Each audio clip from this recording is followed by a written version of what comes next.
মাছ তো আমরা প্রতিদিন রান্না করে খেয়ে থাকি। একবার ভিন্ন স্টাইলে আমার মতো করে আপনি মাছ রান্না করে খেয়ে দেখুন। আমি মনে করি আপনি এই স্টাইলে বারবার রান্না করে খাবেন। তার জন্য প্রথমে তেল, হালকা পেঁয়াজ, রসুন কুচি, আদা কুচি, এগুলি আমি এখানে সুন্দর করে তেলের মধ্যে ফ্রাই করে নিব।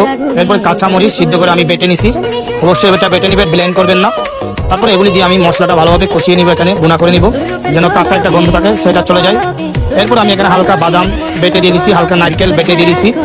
তারপর আমি এখানে এগুলি মশলাটা ভালোভাবে 10 মিনিট গুঁড়া করে গরম পানি দিয়ে দিছি। তার মধ্যে 1 টেবিল স্পুন দিয়ে হলুদ, 1 টেবিল স্পুন জিরার গুঁড়া, 2 টেবিল স্পুন মতো রেডি মিক্স মাছের মশলা রাঁধুনি, তারপরে স্বাদ অনুযায়ী লবণ। তারপরে গ্রেভিটা গুঁড়া করে নিচ্ছি 5 মিনিট। এরপর আমি মাছগুলি দিয়ে দিচ্ছি। আমি এখানে রূপসালা মাছ দিচ্ছি, আপনারা এখানে যে কোনো ধরনের মাছ ব্যবহার করতে পারেন। মাছটা দেওয়ার পরে হালকা নাড়াচাড়া করে নেবেন, পরে কিন্তু মাছটা আর নাড়াচাড়া করা যাবে না, আমি যেহেতু এখানে কাঁচা মাছ দিচ্ছি সেজন্য। এরপর আমি আরেকটু পানি দিয়ে সুন্দর করে ডেকে দিব। মাছটা মিনিমাম এখানে 20 মিনিট সিদ্ধ করে নিব। 20 মিনিট পরে যখন মাছটা বয়েল হয়ে যাবে, একটু টমেটো, একটা ম্যাগি মশলা, হালকা ধনিয়া পাতা দিয়ে মাছটা আমি নামিয়ে নিব। সেই বাসায় একবার হলো ট্রাই